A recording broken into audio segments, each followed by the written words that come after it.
Dearly redheaded, we are choosing consciousness today to get through this thing called grief. Interesting word, grief. It means love, which makes for a mighty good joke. But I'm here to tell you, there's nothing else. Just joy. And if the big picture tends to bring you down, go crazy once your life goes. Woo! All right, it's Wednesday. I'm still with Tom Bucsku. We're addressing many things. Spirituality, sexuality.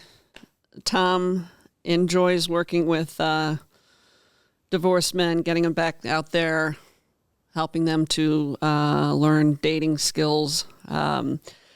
What we just sort of ended the second episode with, I was sharing a personal experience I had with a man. I didn't get too particular, but maybe I will now.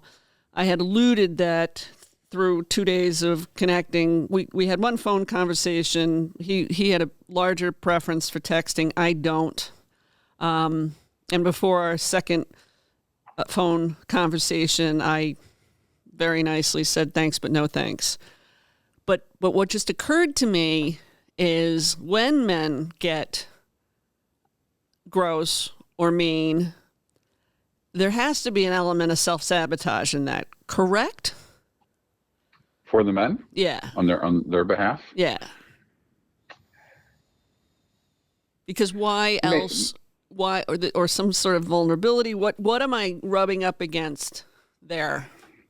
Yeah, that's a deep question, and I don't have an answer ready. Like, oh, it's this, right? But as I work through it, I mean, there could be a lot of different things. I mean, could it be self-sabotage? Absolutely. I know I sabotaged everything in my life for the first 50 years. It could also just be that they're not like they're leading from, like, I want to say the primal part of them, the sexual urges, right? And so many of us men think that women are like us. And a lot of times vice versa. Like a lot of times women think men are just hairy women and that they communicate the same way and they have the same needs, and that's just not true.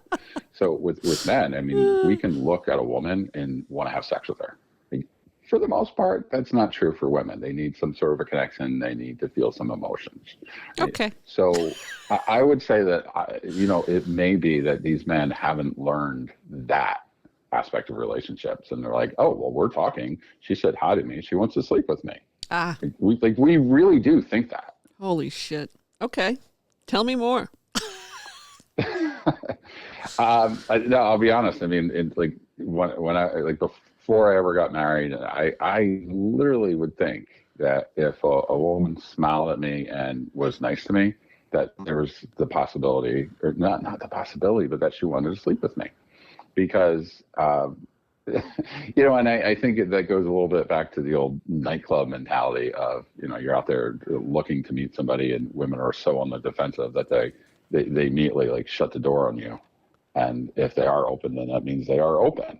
And I think a lot of us just kind of have that mentality going through the world. I remember on a trip to Dallas for a Cowboys game years ago, I was with a couple of guys, and one of the guys was like, all the women here are so friendly. And I get, like, 'cause just southern hospitality, right? They're just friendly, even at the bars and stuff. And all the guys are like, yeah, I think she's into me. I'm like, no, she's just from the South. Yeah, I've been, I think I told you that last time we spoke, that my female friends have had to tell me being nice and kind is the biggest problem with men misreading, reading into, like I listen to men bitch about women shutting them down quickly, and I'm like, well, if we talk and we're kind, that's a green light. You're planning the weekend. And yeah, and it's a shame because I can't imagine how hard that is as a woman to have to deal with that, because you want to be friendly, you want to talk to people, and you need to know that that's in the space, and you've got to have some healthy boundaries and have, graceful ways of establishing that so that you can still be friendly and open, but make it clear where the line is. Yep, I'm trying. I need more experience. I also find that the way that I was involved with a person for 20 years who had a pretty significant personality disorder that I didn't recognize because I grew up in it. So it was a very psychological,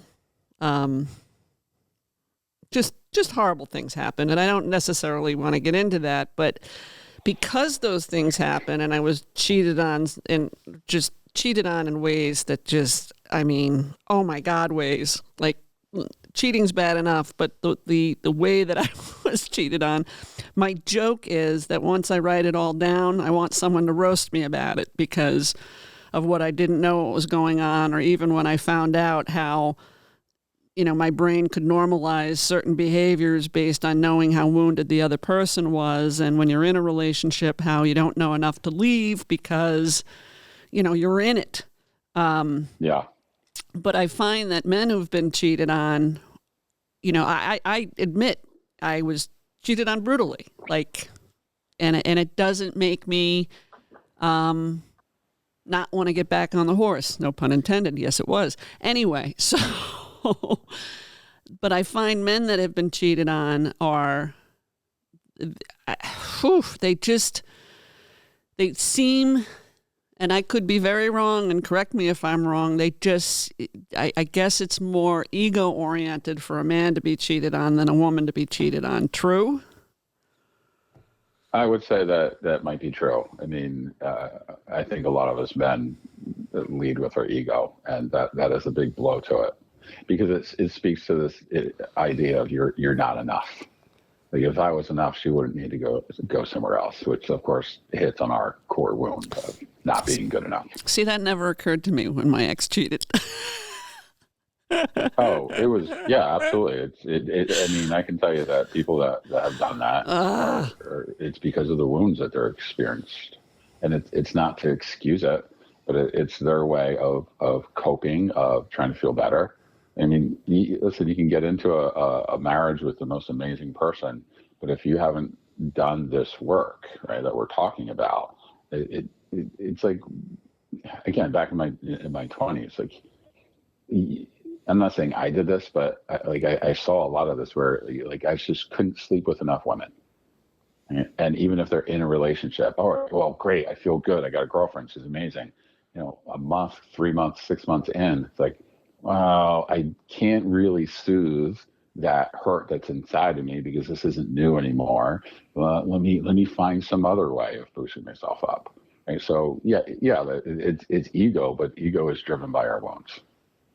Wow. I was never,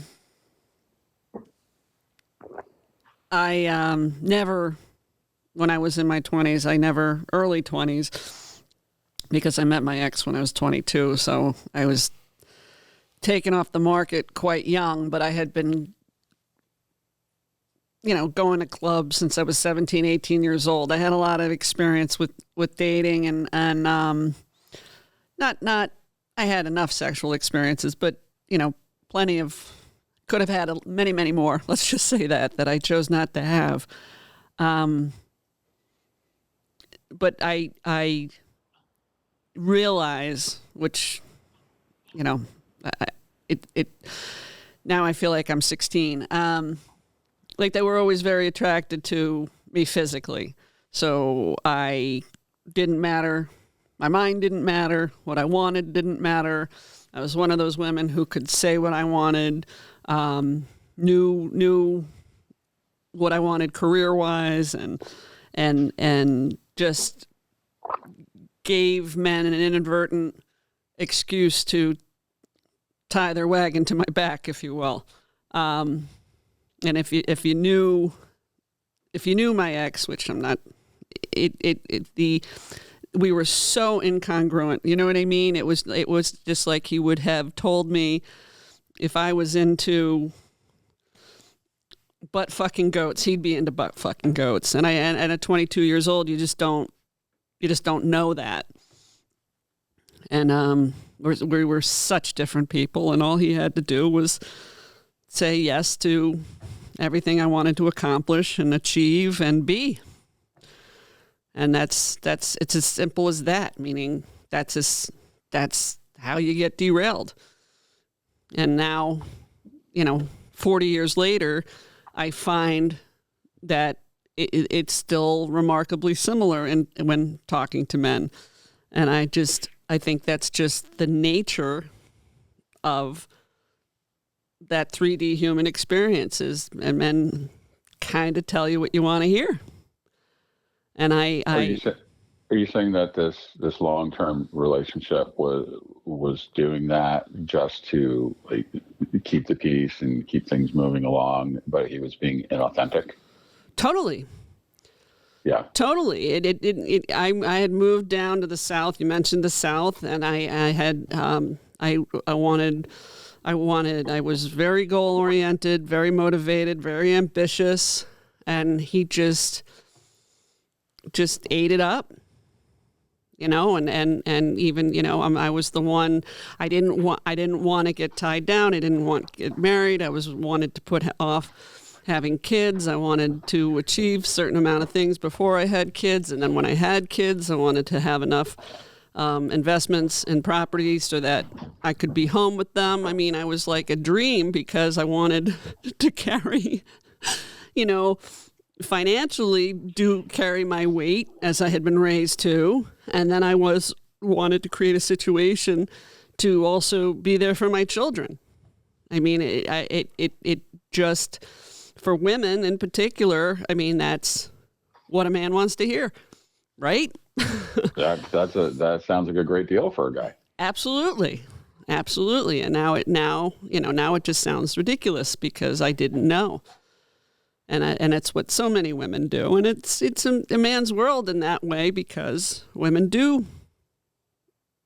bear the children. And if you want to be successful enough to be there to raise your own children at an early age, I mean, I was just, who wouldn't have attached their cart to me? So now I still also feel very young in my head and heart, regardless of being 56 years old. I feel like this is my first opportunity to find love and give love to the right person. And I find that very often a man post 60 has got one foot in the grave, and I don't understand that. But I just feel like I have a lot of life left, and I have a lot that I want to do and experience because I didn't have the luxury of doing it in my younger years.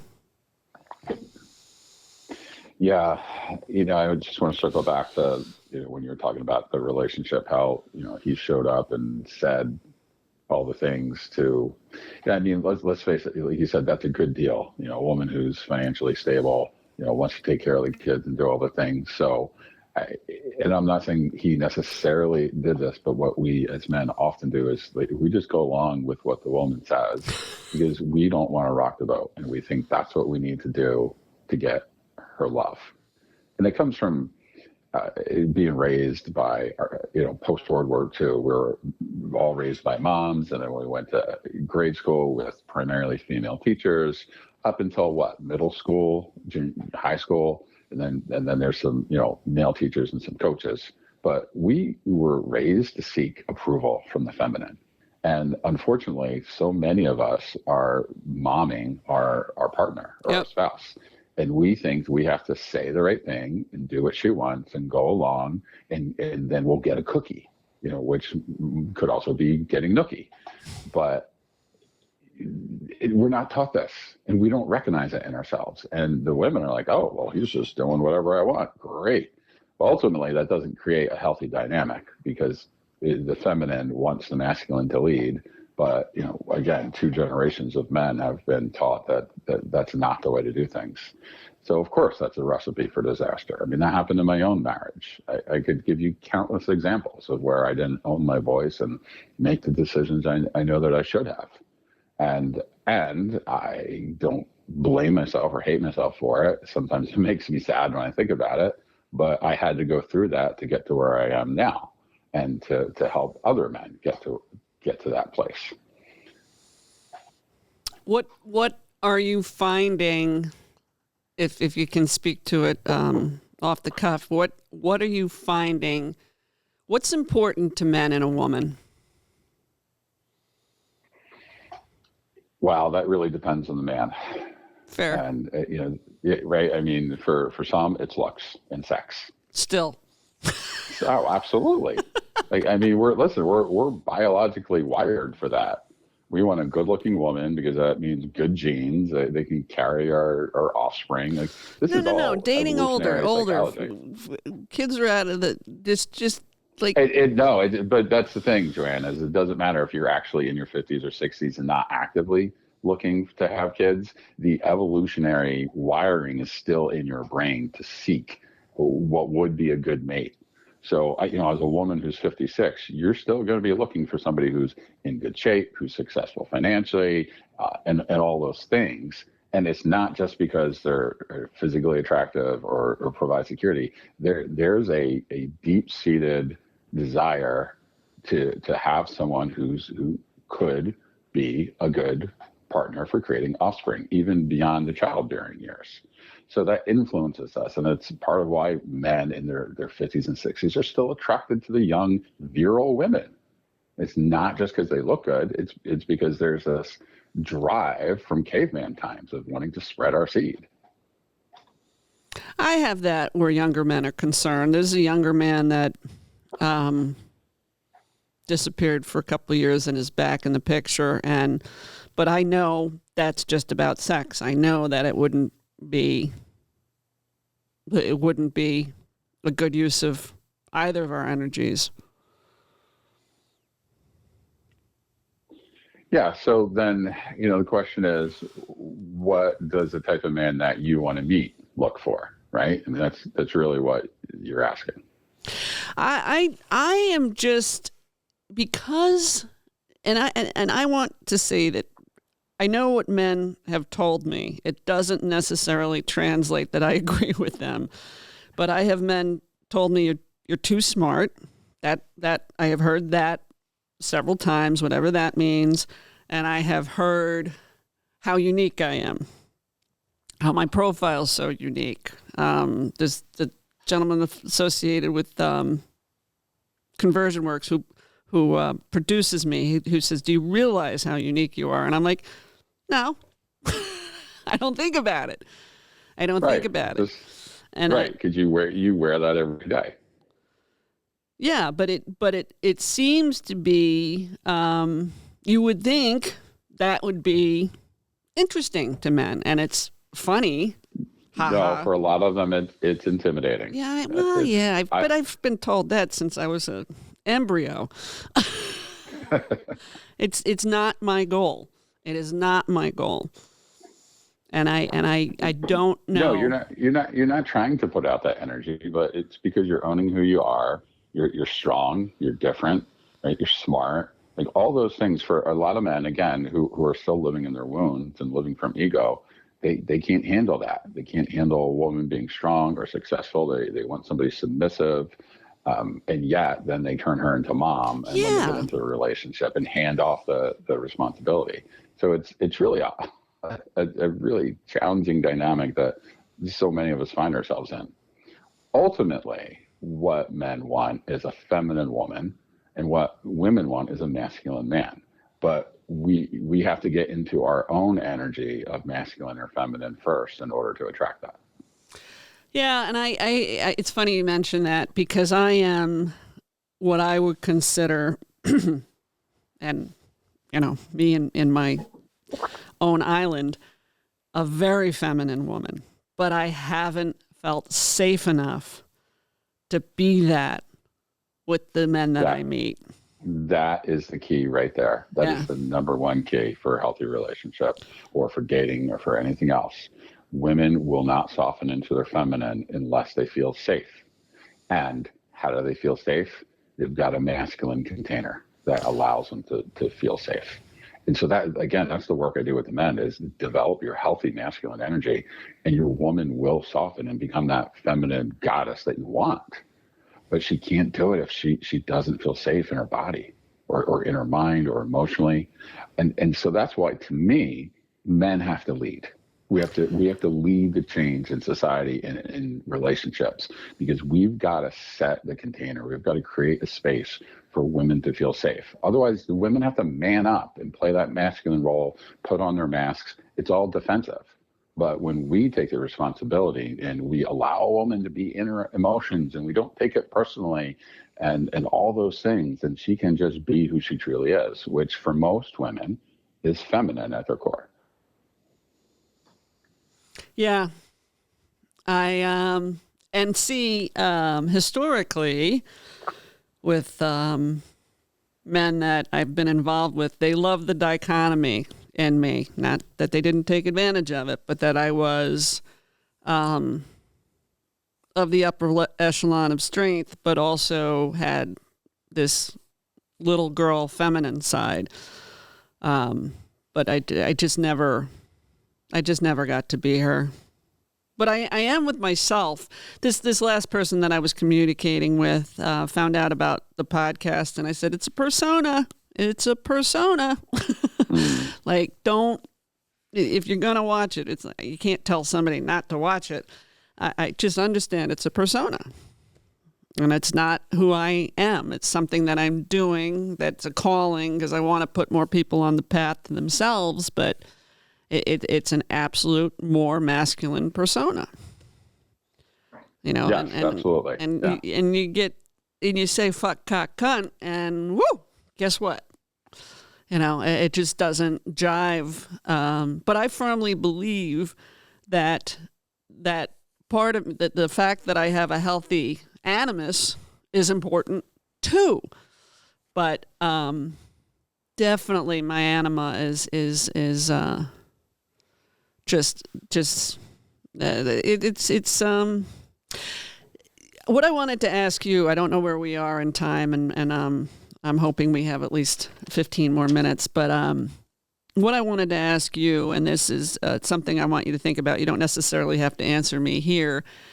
I want to do more comedic healings of men and women, maybe in relationships. I want to create an environment where couples can come prior to the get-together. I have an idea of what the couple and or the male wants to heal from, and I set up a situation where it's part roast, part healing event, utilizing the sapiosexual dominatrix and or the romantic tantric persona. And I have it in my head like it's not, I've worked on this for so long, it's very synthesized in my head. It's just a matter of finding the environment. So just give it a little thought, and maybe we can have some sort of an experiment with it to see if people are receptive to that. Because I think adding a comedic element never hurts. No, it helps relieve stress when you're going into something. Like when I do tantra speed dating events.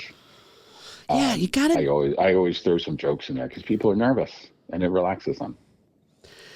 Yeah, and I wrote a joke for you this morning. Last time I made fun of your name, Bucsku, which is how I remember your last name. You have a coup for the bush. Anyway, this morning I was thinking about, if somebody asked me what my first desire in animus is, I would say confidence. Some women will say sense of humor. And I said, yes, humorous. I want two of them because I'm a fan of the missionary position. So there's your joke for the day. Think about that. Too humorous. See, I think it's funny. I'll be alone. You get it, right? I get it.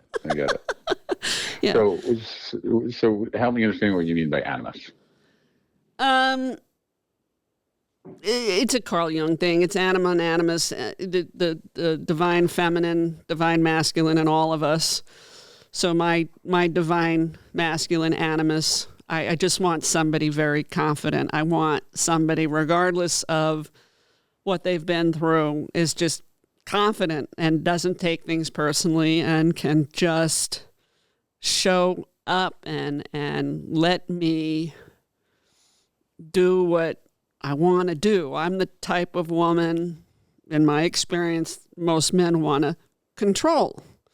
And because they want to control me, they often will, I don't want to say accuse me, that's a strong word, but they will think that I am controlling. I'm sure you can appreciate that dynamic. Yeah, where really you're just resisting the control. Oh, I stand right up to it, but I'm not controlling them by standing up to it. But that's what they're not seeing. They just they get a little tinge of being controlled, and they don't realize that about themselves. Right. And I am very sensitive to that one because of my brothers, because of my ex, because of a handful of men that have been in my life. But I don't acquiesce anymore, and I don't tolerate or endure for any kind of attention, which makes it, quite frankly, worse now. Because meaning harder. Yeah, because I am, I'm a sapiosexual dominatrix that men want to dominate. I mean, it's fucked up, but it's true.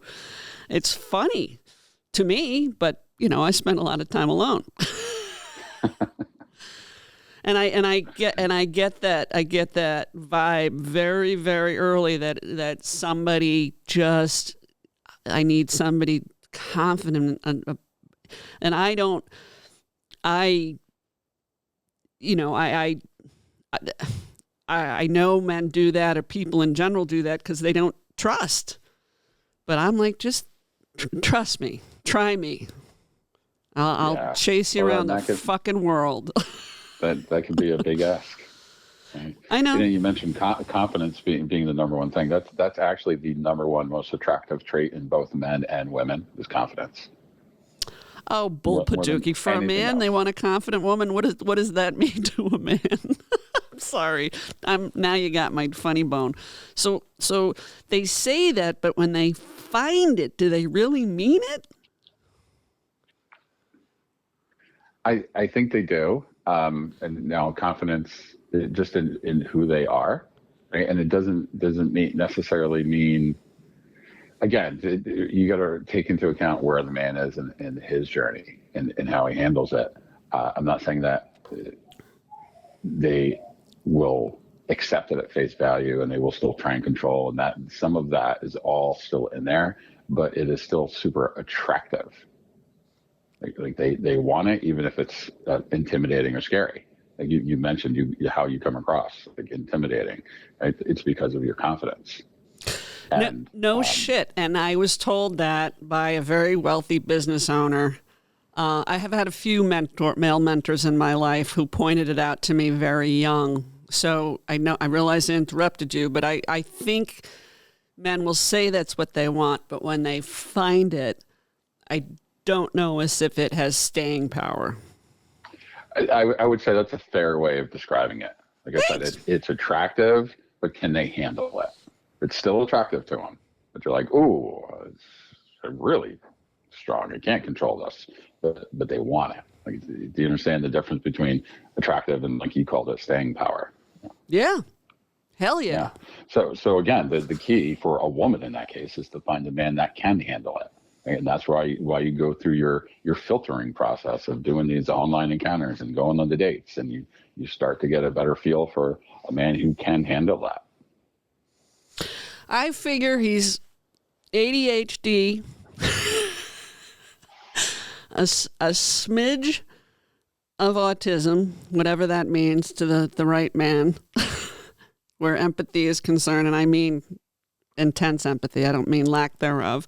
And I figure he's got to have an IQ north of 140. What do you think? Sounds great. Write it down. I have. Write down how tall is he? What color is his hair? Like literally create your dream man.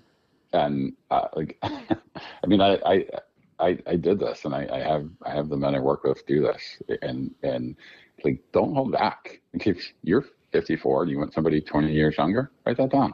Like that's not uncommon, and yet we think we don't actually deserve what we want. You know, I tell you, I mean, I look at my list. There must be 50 things on the list. My girlfriend hits 49 of them. The only thing she doesn't do is a yoga instructor. That was on my list. Yeah, I'm sapiosexual. It's a brain thing, and yeah, you know, I it's funny because I manifest good and bad. I've learned that about myself, and it's really funny. I had it's a silly lesson, but it was a lesson nonetheless. When I have a sports car that I bought it before my mom died. I knew I needed something for buoyancy after my mom died. She was my best friend. I don't know if you know that. And so I bought a sports car, and when I was looking at them, I decided I was going to have to look to the south for what I was looking for. And so in my brain, I set out exactly what I wanted, and then the next day I woke up and the car was available, sans the one thing that I was flexible about. And it made me laugh. Right? Yeah. And it was the interior color. I was flexible, and the interior color was off from my first choice. It was my second choice. But bang, zoom, I was like, I've learned a lot about manifestation. And yeah, I mean, I hear you. I mean, yeah, I hear you. So you know it works, and it works in all the areas. Yeah, I'm trying to do it in small doses, so I'm actually ready for his energy, because I know when that energy shows up, I'm probably, you believer in sexual alchemy? Oh, for sure. Okay, there's something we haven't brought up. What does that mean in to you or to others? Well, to me, that's tapping into that sexual energy, which again is Kundalini energy, like we talked about a couple episodes ago. It's transmuting that and utilizing it. There's actually something called sex magic I think there's a K on the end of it, where you're using that creative energy from sex to create other things in your life. Napoleon Hill talks about this in Think and Grow Rich. There's a whole chapter dedicated to transmuting your sexual energy. Yeah, I'm afraid to come within a certain distance of my energy max because of how I will respond.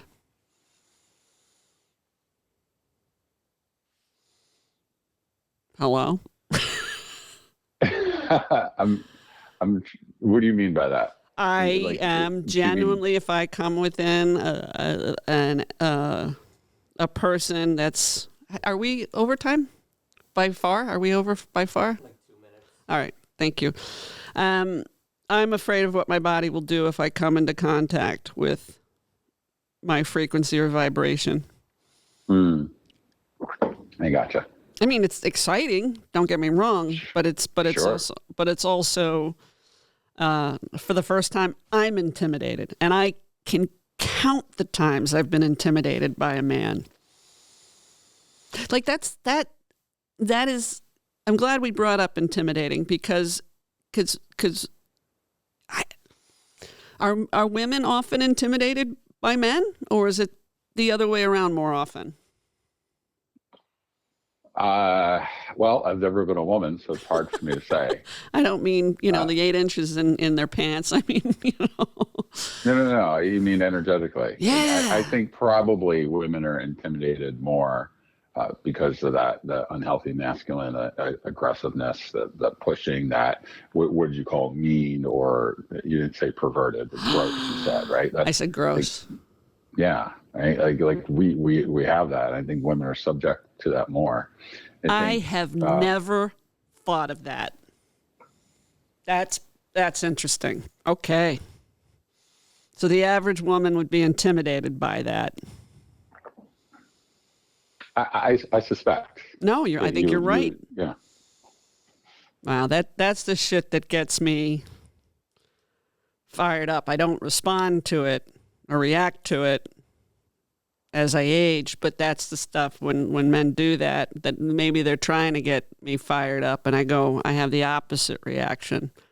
Right. Again, because we think women think like we do. Boom, right to sex. I love talking about sex, but I haven't found many people willing to talk about it, men or women. I don't feel like we've really even scratched the surface. I mean, we've talked a lot about relationships and energy and, sexual energy and using it. I like the surface scratched. We haven't even dived into tantric sex and the things that you can create with that. Oh, man. I know. We have to do this again. Would you do it again? And would you go there? Absolutely. I love talking about this stuff. All right. Brian's shaking his head. Brian's into it. Let's plan another time, and we'll go right to, because that's an area that I believe, not from experience, because again, I couldn't even get a man to role play, Tom. And it's not for lack of trying. Role play is probably up there for me, and something that I would have really, I would have liked whatever. But yeah, because I have an innate interest in Tantra based on being a very sexual person, but I have not explored it. Maybe inadvertently, but I'd like to know what that means, and yeah, let's do that. We'll find another time, and yeah. Wow. That sounds great, Joe. Hey, very few people call me Joe. Did you call me Joe? I did. You get to. Tom, thank you, man. I'm so glad we've met, and let's explore doing something fun with these folks to get them to laugh and become closer to one another if you're willing. That sounds great. I think it'll be a lot of fun. Good. Talk to you soon. Thank you. All right. Take care. Bye. Thank you for listening and supporting Natural Born Redhead. If you follow the bouncing balls, please like and subscribe. If you know someone interested in sparing others grief and inciting joy, message me on Facebook or reach out via my website, Natural Born Redhead. J-Ma.